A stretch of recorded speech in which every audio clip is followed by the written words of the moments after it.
Amén. Entonces, amados hermanos, ¿qué le parece si abre su Biblia en Santiago capítulo 5, versículo 16? Santiago capítulo 5, versículo 16. Mire el tema que nos tocó el día de hoy.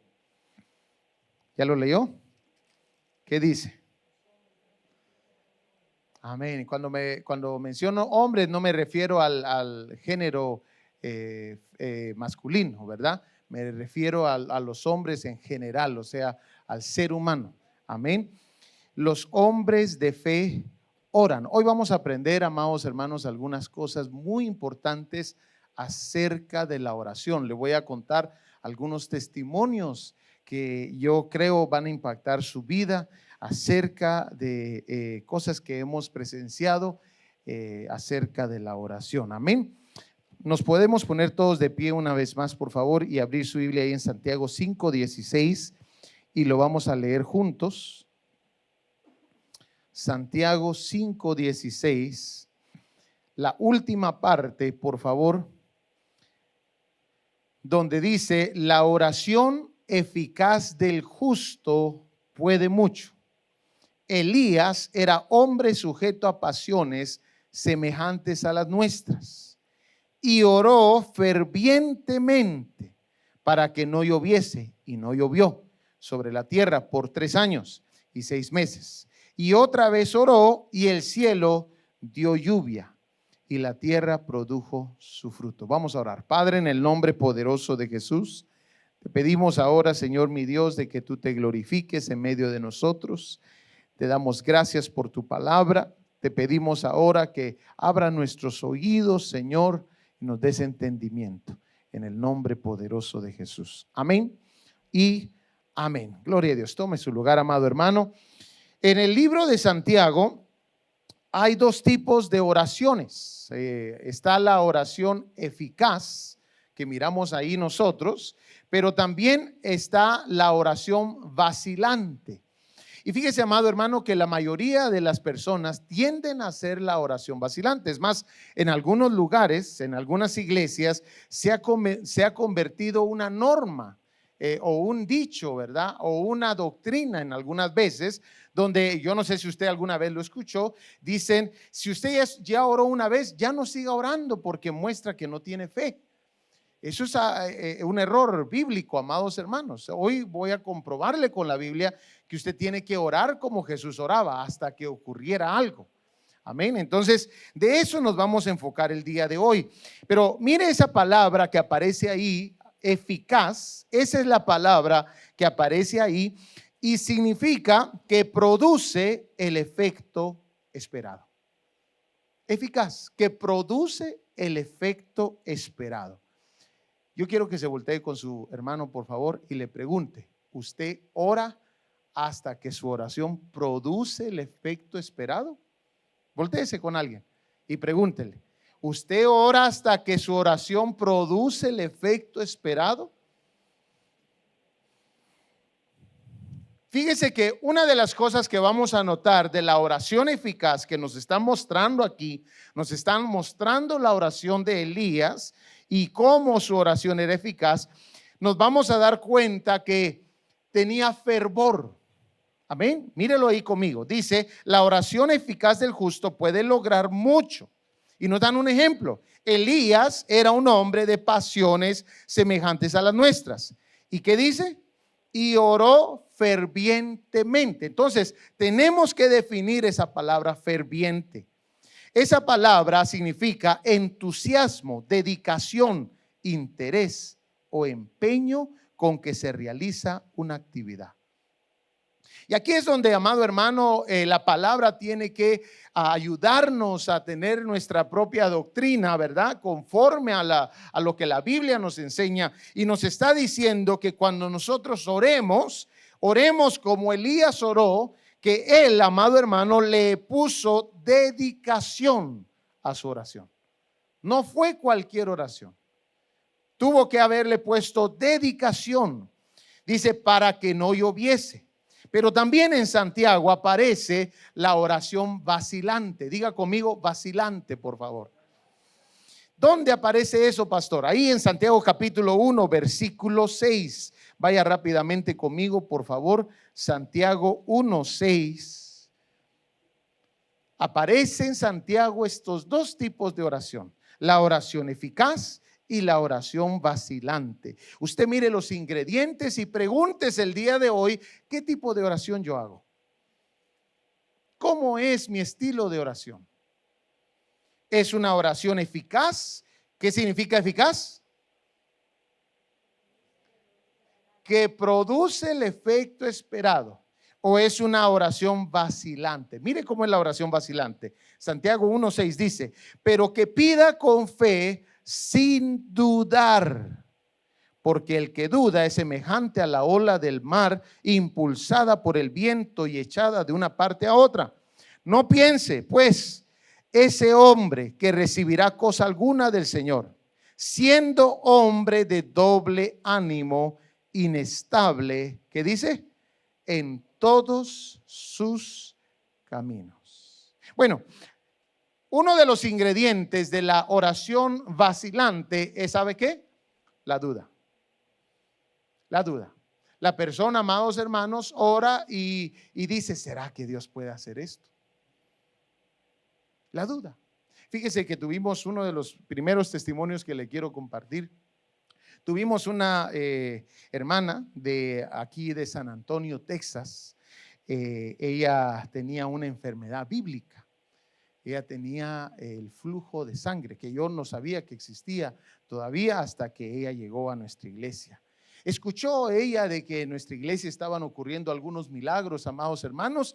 Agarró de la desesperación, 3 años de estar sufriendo esta enfermedad. Estaban a punto del divorcio con su esposo. Y amados hermanos, agarró un boleto de avión, le compró un boleto a su esposo y a sus hijos y se fueron para Chicago. Esa mujer, desde el momento que ella compró el boleto, ella sabía a lo que iba. Había escuchado, y ¿cómo dice que entra la fe? Por el oír, y el oír de la palabra de Dios. Y amados hermanos, ella llega ahí el día jueves, está con la juventud y pasa 2 horas en el baño, porque nuevamente tuvo ese problema. 2 horas en el baño, amados hermanos, y de repente me van a avisar a mí: pastor, la hermanita no puede salir. El día viernes era la vigilia donde orábamos por los enfermos, y de repente, amados hermanos, ella con una fe, con muy pocas fuerzas en su cuerpo, tenía que ir constantemente a que le pusieran sangre. Y amado hermano, de repente llega a la vigilia, al culto, a la vigilia. Y yo me recuerdo que pusimos a la gente así para que, en línea, para que oráramos por ellos. Y esa mujer, antes de que alguien pusiera sus manos sobre ella, ¿sabe qué ocurrió? Ella escuchó una voz que le dijo: te voy a sanar a ti y voy a sanar a tu hermano. Y amado hermano, nunca más le regresó esa enfermedad. En una ocasión iba yo manejando con el primo del esposo de ella y lo llama a su primo. Yo estoy en el carro con él y le pregunto: páseme a su primo, por favor, quiero saber qué pasó con su esposa. Amén, pastor, aquí tiene, me dice. Y le comienzo a preguntar, me dice: pastor, nunca más volvimos a ver esa enfermedad. Amado hermano, es importante que nosotros no tengamos duda cuando pidamos algo. Cuando usted se decida a venir a pedir algo al Señor, amado hermano, no le ponga ni le agregue duda. Porque fíjese, hoy le voy a enseñar de que muchas veces nosotros tenemos fe para pedir y creemos que Dios puede hacer el milagro, pero nos falta fe para recibir. Se lo voy a enseñar con la Biblia. Pero sigamos entonces, amado hermano. Lo próximo que tiene como ingrediente la oración vacilante es inestable. Usted comienza a orar un día, al otro día ya se le olvidó lo que estaba orando, al tercer día se recuerda porque tiene el problema encima, al cuarto día anda llamando al pastor para ayuda. Inestabilidad. Esa es una de las cosas, ingredientes que tiene la oración vacilante.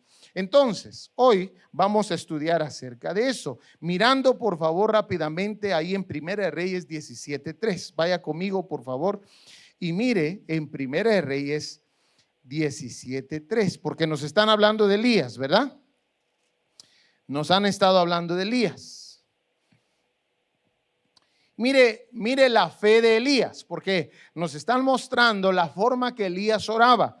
Ahora vamos a ver un poquito acerca de su fe, porque la prédica se llama Los hombres de fe oran. No dejan de orar. Los hombres de fe oran. Primera de Reyes 17:3 dice: sal de aquí y dirígete hacia el oriente y escóndete junto al arroyo Querit, que está al oriente del Jordán. Qué hermoso cuando el Señor le da la guianza, ¿verdad? Le muestra el camino que usted tiene que ir. Pero de repente, amado hermano, dice que al tiempo, dice, sucedió que después de algún tiempo el arroyo se secó porque no había caído lluvia en la tierra. Aquí es donde comienzan esa multitud de voces. Cuando usted sabe que Dios lo viene guiando, pero de repente ocurre algo inesperado. ¿Cómo responde su fe a eso? Mire cómo respondió algunos de estos personajes, cómo responderían. El hombre de poca fe hubiera dicho: ¿y no me mandó aquí Dios, pues? ¿Ha usted oído esa voz? ¿Y no me dijo Dios que en esta iglesia, pues? ¿Y no me dijo Dios que este era el trabajito? ¿Y no me dijo Dios que en este estado? Comienza la duda. Hombres de poca fe comienzan a razonar lo que está ocurriendo y comenzamos a hablar sin darnos cuenta que estamos manifestando nuestras dudas. Mire, el hombre sin fe hubiera dicho, como los israelitas: a morir nos trajo Dios aquí. ¿Sí o no? Pero ¿qué hizo Elías? ¿Usted lo mira haciendo alguno de estos comentarios? No. ¿Sabe por qué? Porque Elías es un hombre con fe. Y los hombres con fe, o la gente con fe, simplemente esperan. Si Dios les dio una instrucción anteriormente, Dios les dará una segunda instrucción después. Esa es la persona con fe. Mire por favor en el versículo 8, 17:8. ¿Lo tenemos? Vino luego a él palabra de Jehová diciendo, ¿se da cuenta? Llegó justamente a tiempo la palabra. Cuando se había secado el arroyo ahí en el versículo 7, en el 8 ya está viniendo la palabra del Señor. Lo que pasa, amado hermano, es de que a veces no aprendemos a tener paciencia con Dios. Dios tiene las jugadas bien pensadas. Él sabe exactamente cómo y qué manera. Ahora, mire lo hermoso de la fe de Elías. Primera de Reyes 18:1. Estamos viendo algunos aspectos de la fe de Elías. Primera de Reyes 18:1. ¿Lo tenemos? Después de muchos días, la palabra del Señor vino a Elías en el tercer año, diciéndole: ve, muéstrate a Acab y enviaré lluvia sobre la superficie de la tierra. ¿Cuántos de nosotros, después de habernos mostrado a Acab, mire lo que está diciéndole Dios: muéstrate a Acab y yo voy a enviar lluvia? ¿Sabe qué hizo Elías? Se mostró a Acab, y después de mostrarse a Acab y decirle que Dios iba a mandar lluvia, ¿qué hizo Elías, hermanos? Se fue a orar. Y usted se pregunta, ¿pero para qué se fue a orar si ya Dios dijo que? Porque así pensamos, ¿verdad? Ya Dios dijo: lo que es mío nadie me lo arrebata, dice. Pero yo miro en la palabra del Señor que hombres con fe no solamente se quedan con lo que Dios dijo, se ponen a orar para que ocurra. Entonces nos damos cuenta que aquí, ¿cuántos de nosotros hubiéramos ido a orar para que ocurriera lo que Dios ya dijo? Este era el grado de fe y de oración de Elías, amado hermano. Cuando usted escuche las promesas de Dios, cuando Dios le hable por medio de su palabra, usted siga orando. Siga orando hasta que Dios haga y cumpla lo que Él ha dicho. ¿Cuántos están de acuerdo con eso? Entonces, amado hermano, ahí en Primera de Reyes 18:42 dice: y Acab subió a comer y a beber, pero Elías subió a la cumbre del Carmelo y ahí se agachó en tierra y puso su rostro entre las rodillas. Ese pero es muy importante. Ese Elías significa que era un hombre de fe. ¿Qué hizo Elías? Fue a orar. Cualquiera de nosotros, yo hubiera dicho, hermano, pero Dios ya habló, Dios ya dijo, pero no Elías. Elías dijo: sí, yo ya sé que Dios ya dijo, pero vamos a seguir orando hasta que ocurra. Y dice la palabra del Señor, amados hermanos, da a entender la palabra del Señor que oró ¿cuántas veces? 7 veces hasta que ocurrió. Entonces, cuando Santiago nos habla de la oración eficaz del justo y nos da de ejemplo a Elías, es porque Elías, amado hermano, es un hermoso ejemplo acerca de esto. Por eso Primera de Reyes capítulo 18 versículo 43 dice: y dijo a su criado: sube ahora y mira hacia el mar. Y él subió, miró y dijo: no hay nada. Y Elías dijo 7 veces: vuelve a mirar. Y sucedió que a la 7ª vez él dijo: veo una nube tan pequeña como la mano de un hombre que sube del mar. Y Elías le dijo: sube y dile a Acab: prepara tu carro y desciende, para que la fuerte lluvia no te detenga.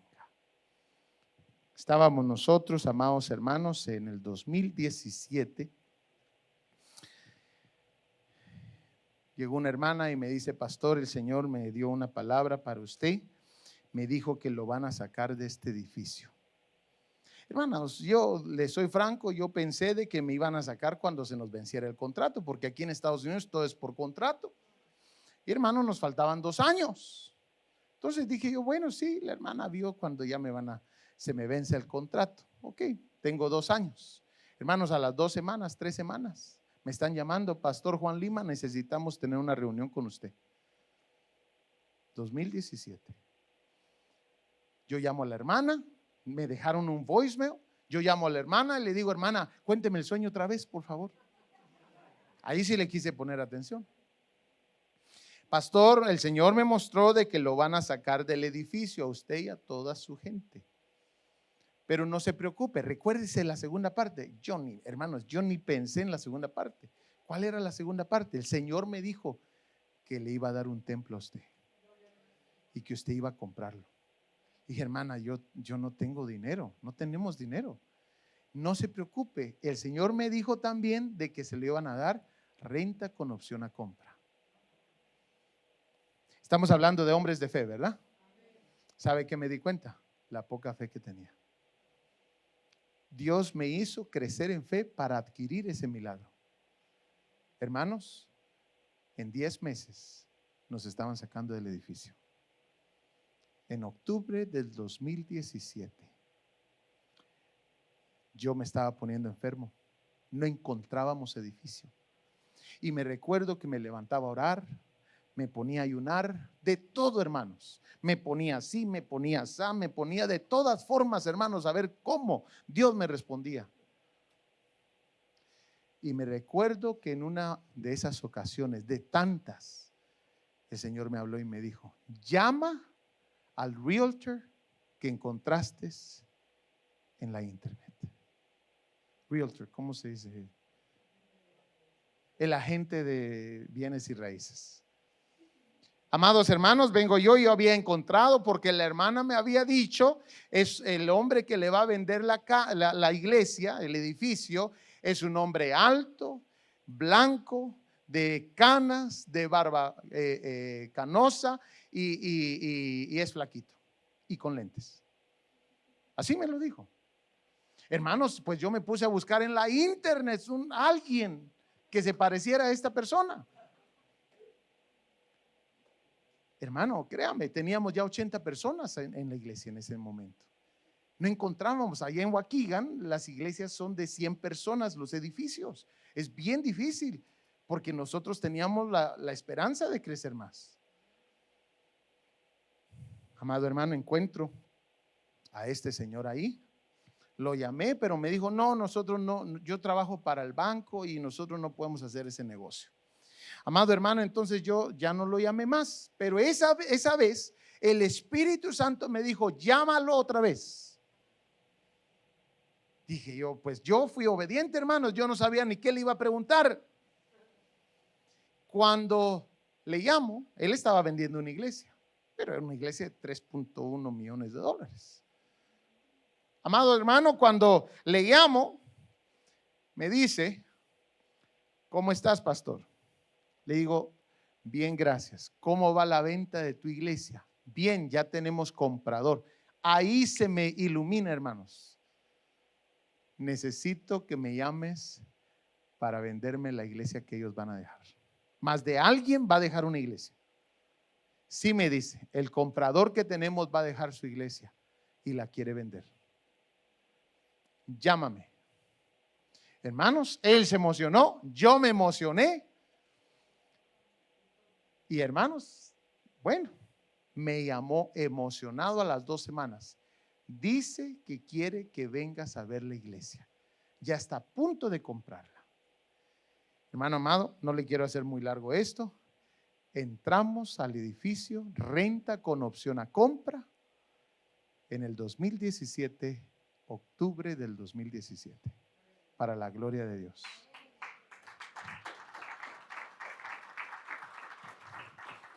Pero ese no es el milagro mayor. Amado hermano, en el 2021 había yo firmado un contrato en el 2017 que si nosotros faltábamos a no tener banco para el 2021, que nos tocaba comprar el edificio, perdíamos todo el dinero que habíamos dado en 4 años. Y pega el COVID. Como quien dice, aquí te voy a apretar más. Amado hermano, y yo tengo que conseguir banco. ¿Y sabe qué me decían los bancos?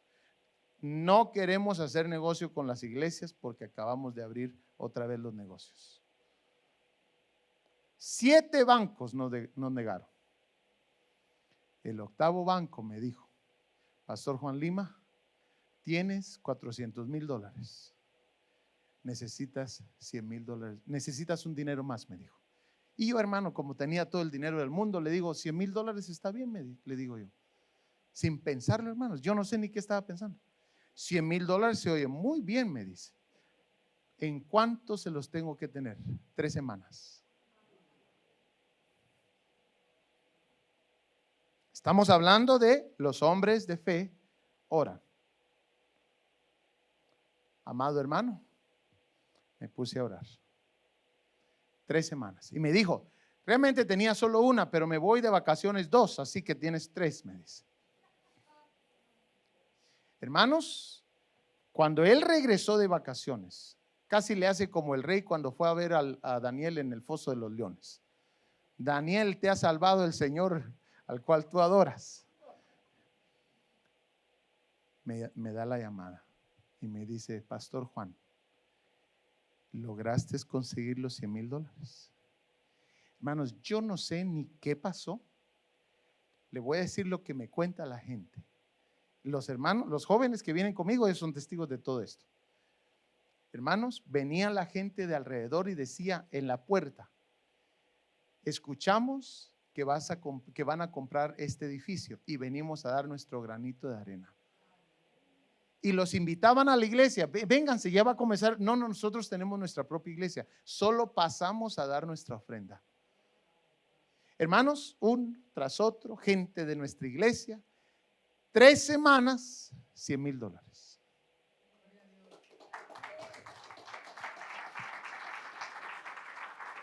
Y aquí le quiero enseñar este punto.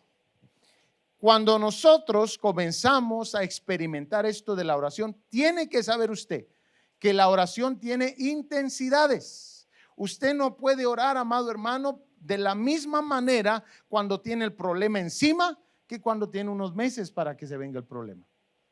Hay intensidades en la oración y David nos hace el gran favor de escribirnos las intensidades ahí en el Salmo capítulo 5. Mírelo conmigo, por favor. Escucha, oh Jehová, mis palabras. Considera mi gemir. Está atento a la voz de mi clamor.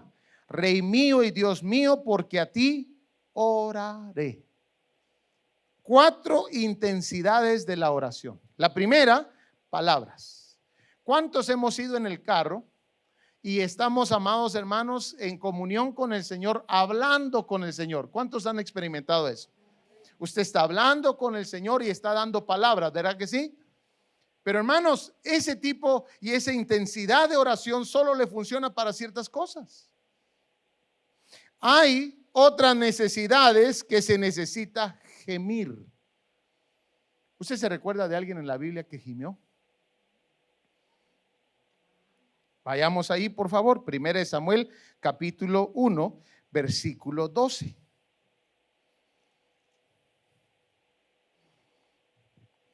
Mientras ella oraba largamente delante de Jehová, Elí estaba observando la boca de ella. El gemir es básicamente lo que hizo Ana, pero Ana hablaba en su corazón y solamente se movían sus labios. Y su voz, ¿qué dice? No se oía. Y Elí la tuvo por ebria. ¿Qué significa gemir? Esa palabra en hebreo de gemir es la misma palabra que se usa para murmuración. Se usa para gemir, meditación o susurrar. ¿Le puede susurrar a alguien algo ahorita? Dígale algo, vamos a ver. ¿Se da cuenta que no se escucha? Yo veo a alguna gente que lo está haciendo. Hermano, el gemir es algo especial. No es palabras. Dice aquí que no se escuchaba las palabras de ella porque ella oraba en su corazón. Pero de repente, amado hermano, aparece el clamor. Y el clamor es tal vez algo que no hacemos seguido. Pero el clamor es tan hermoso y es otra intensidad de la oración. ¿Qué significa esa palabra en hebreo transliterado? Significa llamar a gritos. Llamar a gritos. ¿Se recuerda el ejemplo que les di el día miércoles de mi madre? Cuando abrió el alternador, ¿se llama? Y cayó el antifriz sobre ella. ¿Se recuerda que les mencioné? El radiador. Y le cayó el antifriz, ¿se recuerda? Y le dije de que ella estaba en su cuarto porque se nos acabó la medicina para ella. Tenía quemaduras de 3er grado. La habían transportado con helicóptero a los hospitales a ver qué hospital la podía atender.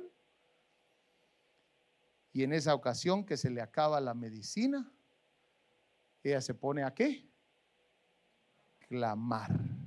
Hermano amado, ella pudo haber usado palabras, pero es que la necesidad era tan intensa que ya no podía solamente con palabras. Tenía que clamar. Mire los secretos que la Biblia nos muestra acerca de la oración.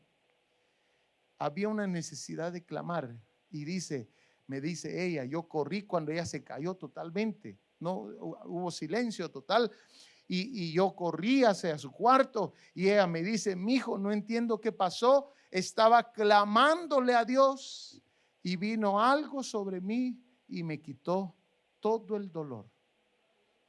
Hermanos, cerca de 2 meses me recuerdo yo. Ella da un poquito menos, pero yo me recuerdo que fueron 2 meses. Cerca de 2 meses ella estuvo sin medicamento hasta el día de su operación, con quemaduras de 3er grado. Solo Cristo hace esos milagros, hermano. ¿Qué si nosotros, en lugar de orar con gemidos o con palabras, comenzamos a aprender a clamar? ¿Qué ocurriría, hermanos?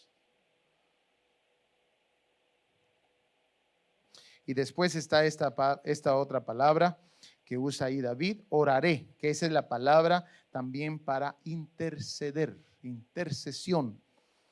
Orar, pensar, rogar o suplicar. Por eso ese salmo es uno de mis salmos favoritos. Leámoslo otra vez. Escucha, oh Jehová, mis palabras, considera mi gemir. Está atento a la voz de mi clamor, Rey mío y Dios mío, porque a ti oraré. Yo no sé si usted ha traído el día de hoy alguna necesidad especial y necesitaba escuchar esta enseñanza. Tal vez hay una petición que ha estado haciendo y no sabía tal vez la dirección, cómo irse acerca de esa petición. Amado hermano, es tan importante que nosotros aprendamos estos principios. Jesús es nuestro ejemplo. Cuando hablamos de la oración tenemos que hablar de Jesús. Porque, amado hermano, miramos ahí que Jesús se levantaba de mañana para orar. Marcos 1:35. Vayamos ahí rápidamente, por favor. No los vamos a ver todos, pero sí se los quería poner ahí. Ya usted, si gusta, puede apuntarlos. Marcos 1:35. ¿Lo tenemos? Levantándose muy de mañana, ¿qué dice? Siendo aún muy oscuro, salió y fue a un lugar desierto y allí oraba. Allá en la iglesia me ha costado bastante enseñarle a la gente a levantarse, a orar. Nosotros visitamos las cárceles de México, de la Ciudad de México. Hemos visitado varias de las cárceles y aprendí algo. Me di cuenta, amados hermanos, que los cristianos adentro de las cárceles están libres y la gente fuera de las cárceles en las iglesias muchas veces están esclavas. Me tocó ver eso. Allá tienen y leen la Biblia 4 veces al día, 7 veces a la semana. Hacen ayuno los hermanos de las cárceles 2 veces por semana. Regresé a la iglesia y encontré gente encadenada, encarcelada, deprimida, atada. Y yo dije, ¿cuál es la diferencia? Amado hermano, ellos se levantan temprano a orar. ¿Sabe cómo duermen los de la cárcel, hermanos? Usted no crea que tienen la comodidad que nosotros tenemos en nuestros hogares. Ellos duermen en un espacio, amados hermanos, bien pequeños. No me recuerdo el tamaño, pero en una celda que es para 4 personas, duermen hasta 32 personas. En el toilet, en el inodoro, duermen 4 personas. Cuando nosotros llegamos en las mañanas, amados hermanos, todos están haciendo masajes en las piernas, porque les agarra una enfermedad en las piernas de la circulación, porque ellos duermen parados. Ellos no duermen sentados ni acostados. Cuando yo vi eso, amados hermanos, y que ellos aún así, con la condición en que viven, y muchos de ellos, nosotros conocemos algunos casos ahí en México, son inocentes. Porque en un tiempo, amados hermanos, la policía daba una, ¿cómo se llama? El gobierno daba una recompensa para cerrar casos y agarraban a cualquier gente. Y hay mucha gente inocente ahí adentro. ¿Y sabe qué es lo más sorprendente? Que si usted lleva alabanzas, esa gente levanta sus manos. Hermanos, a mí me parece algo impresionante esto. Escuche lo que le voy a decir. En la cárcel, cuando van a comenzar el culto, las sillas de atrás son las vacías. Las sillas de enfrente están llenas, hermanos. ¿Sí o no, hermanos, que han ido conmigo? En la iglesia, las sillas de atrás están llenas y las de enfrente están vacías. No me dijo nada el pastor, ¿ok? Yo estoy hablando de allá de nuestra iglesia. Ellos tienen piedra, no es alfombra, pero usted los mira con cara en el suelo. Cara en el suelo, hermanos, cuando van a orar. A mí me impactó todo eso. Jesús oraba en la mañana. Jesús hacía vigilias de oración. Ahí le estoy dando los versos bíblicos para que los apunte. Jesús oraba cuando estaba en necesidad. Jesús se apartaba del ruido para orar. Jesús oraba al finalizar su día. Y Jesús oraba varias horas hasta recibir respuesta. Mire todo lo que la Biblia habla de la oración y Jesús.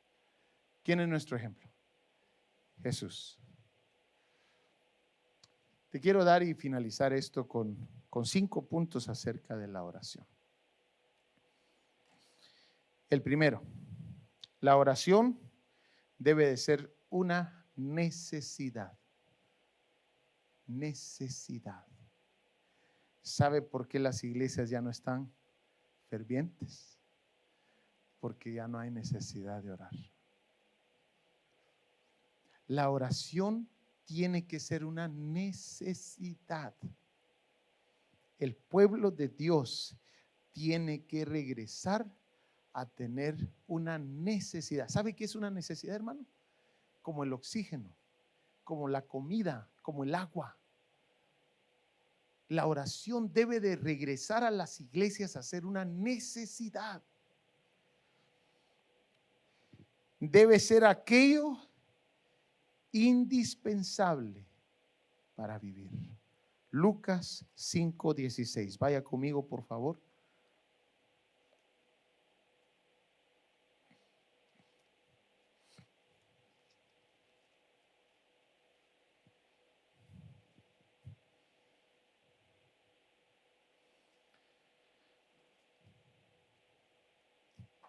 Mire desde el versículo 15. Pero su fama se extendía más y más, y se reunía mucha gente para oírle y para que le sanase de sus enfermedades. Pero mire qué hermoso. Mas él se apartaba a lugares desiertos y oraba. ¿Sabe por qué? Porque había una necesidad en él. Yo estudié el momento que Jesús le da el alimento a los 5,000, si no me equivoco, 5,000 personas. Yo no sé si usted ya se dio cuenta que nos muestra, uno de los evangelios nos muestra todos los pasos que Jesús tomó. Y me llama la atención de que dice de que ya estaba anocheciendo y los discípulos se le acercaron a Jesús y le dijeron: Señor, mándalos ya a la casa porque si no, aquí no tenemos ni qué darles de comer. ¿Se recuerda? Y Jesús les dijo, pero ya ellos dijeron una palabra clave: ya está anocheciendo. O sea, amado hermano, habían pasado todo el día trabajando Jesús y sus discípulos. ¿Y qué dice Jesús? Denles ustedes de comer. Y usted sabe el milagro que ocurre, pero después de que comieron, ¿qué hizo Jesús? Hermano, yo hubiera estado cansadísimo. Yo sé que usted también. Pero Jesús se fue a orar. Y dice, amado hermano, la palabra del Señor que cerca de las 2 de la mañana, después de que terminó de orar, se le apareció a sus discípulos caminando sobre el agua. Busque ese versículo y se va a dar cuenta que es el mismo día. Entonces, debe de ser una necesidad. La oración debe de ser una prioridad. Debe de tomar el mejor lugar de su día, hermanos. No el último.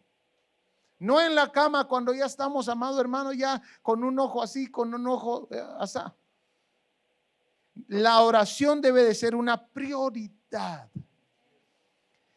¿Qué significa prioridad? Cosa que se considera más importante que otra. Lucas 14:22. Mírelo conmigo. Lucas 14:22.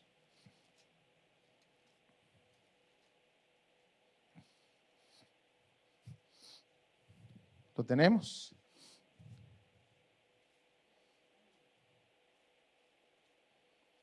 Perdón, no es ese, ¿verdad? ¿O sí?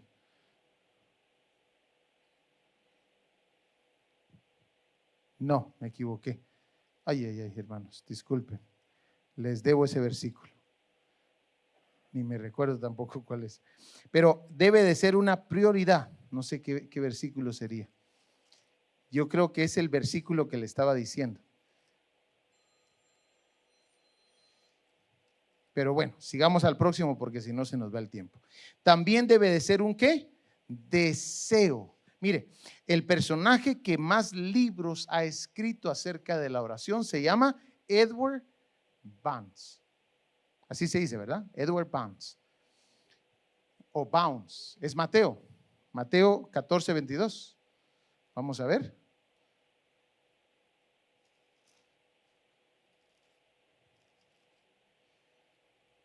Ah, sí, ese es el versículo. Gracias, pastor. Me equivoqué ahí por un evangelio.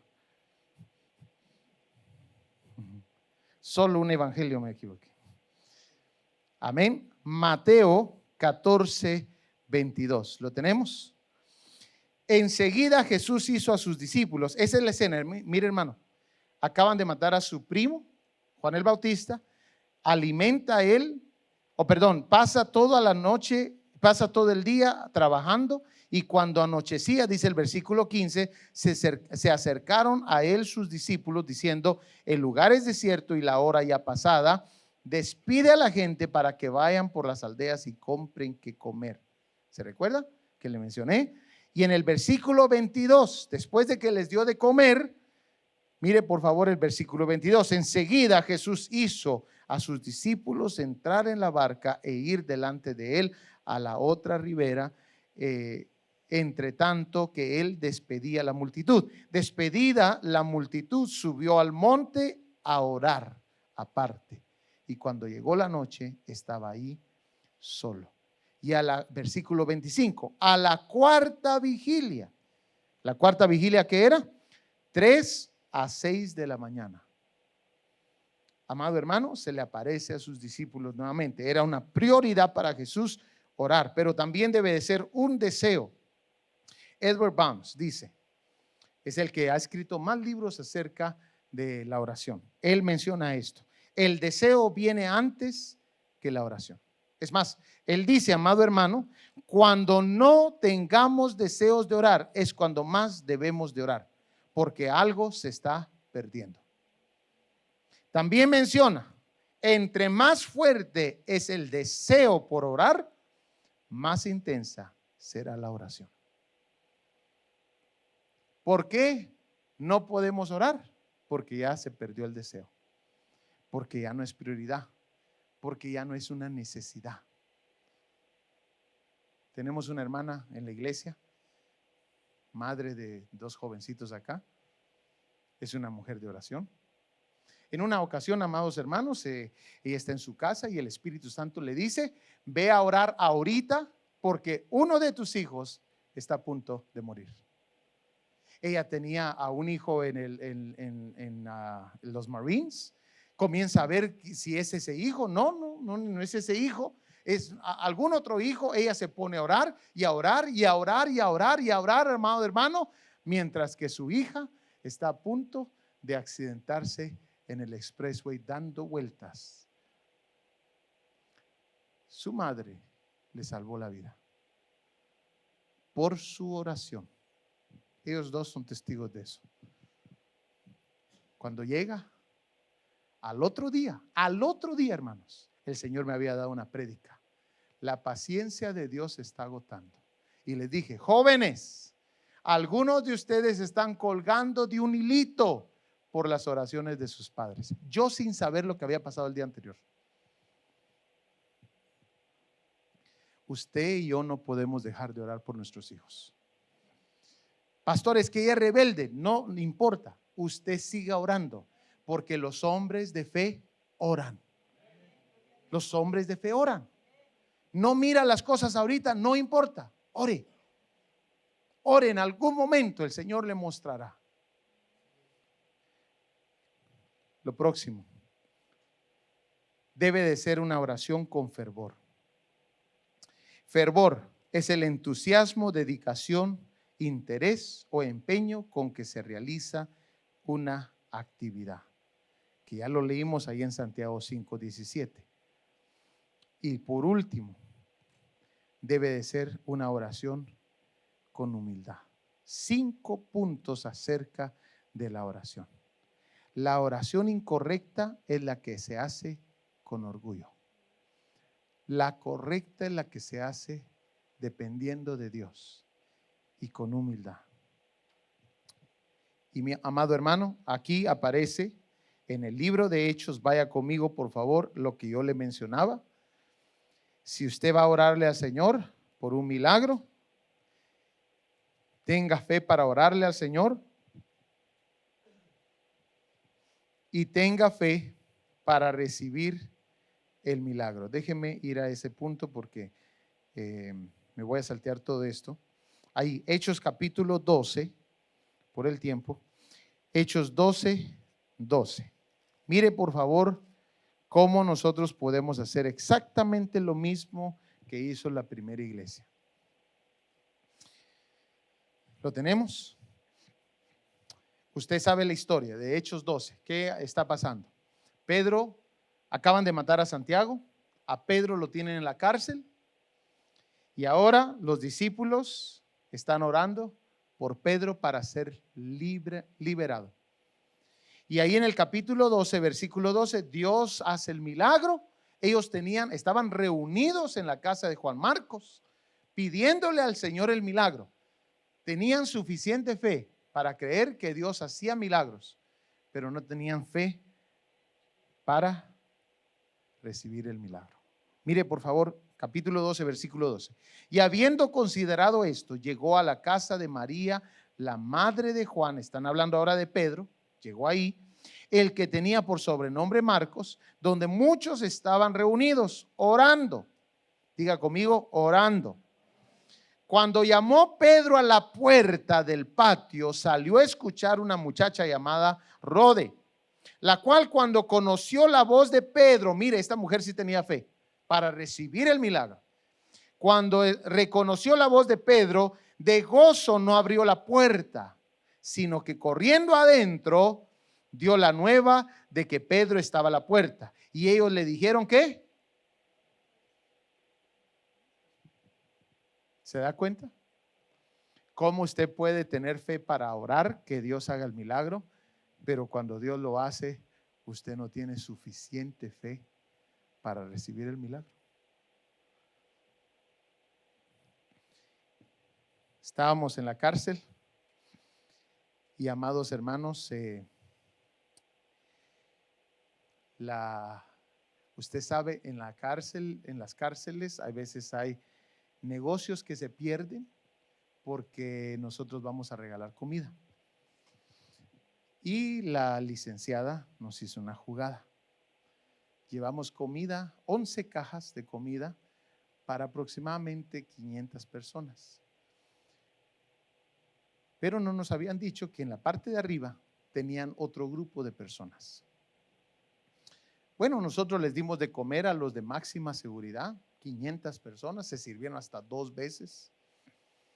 Y amado hermano, cuando vamos saliendo, estábamos esperando un grupo arriba, en la población, se llama la parte de arriba, a un grupo de aproximadamente unas 30 personas, sí mucho. Hermano amado, cuando vamos saliendo, la licenciada que nos quería hacer ver mal delante del director o del superintendente, nos dijo, prepárense porque allá arriba los está esperando como 200 personas. ¿Y sabe cuántas cajitas teníamos nosotros de comida? 4. 2 de comida y 2 de utensilios y tortillas. De las 11. Hermanos, yo cuando llegué, habían cerca de 300 personas, hermanos, no 200. Ella metió a todo tipo de gente sin saber que Dios la estaba usando, porque nos quería hacer ver mal delante del director. Y amados hermanos, de repente yo comienzo a buscar al pastor para decirle, porque uno se tiene que sujetar, y le comienzo a buscar para decirle, ya no den la comida porque aquí se nos van a venir todos esta gente, si le servimos a algunos y no a todos. Y eso está lleno, hermanos, 300 personas ahí en población. Y amado hermano, no lo encuentro, predico, se convierten a Jesús tal vez la mitad de todos los reos, gracias a Dios. Y amado hermano, viene el pastor, yo no sé a dónde se fue a meter. Cuando yo veo, hermanos amados, pasan los platos de comida enfrente de mí y no me quedo otra de hacer lo que debería haber hecho al principio. Me le acerqué a los hermanos de nuestra iglesia y les dije, pónganse a orar para que se multiplique la comida. ¿Cuántas cajas de comida teníamos? 2 de comida y 2 de utensilios y tortillas. Amados hermanos, comenzaron a servir. Me vienen a dar un reporte y me dicen, pastor, los reos están escondiendo la comida y piden otro plato. Hermano, yo sentía que ya quería huir de ahí, hermanos. Y de repente llega la buena noticia. Pastor, ya se le sirvió a toda la gente.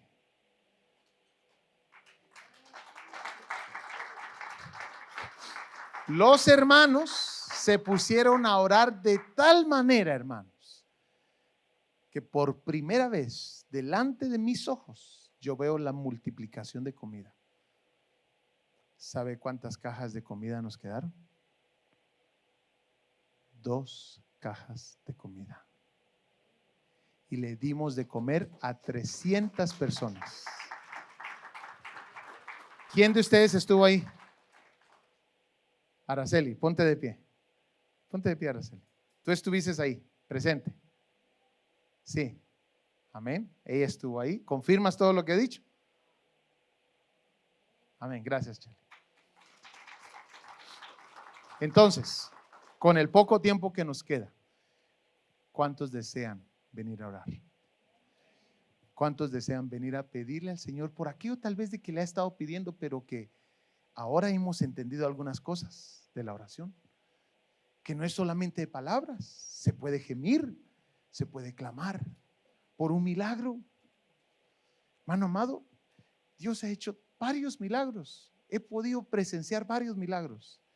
Y yo sé que Dios puede hacer uno más. Póngase de pie, por favor. Si me ayuda.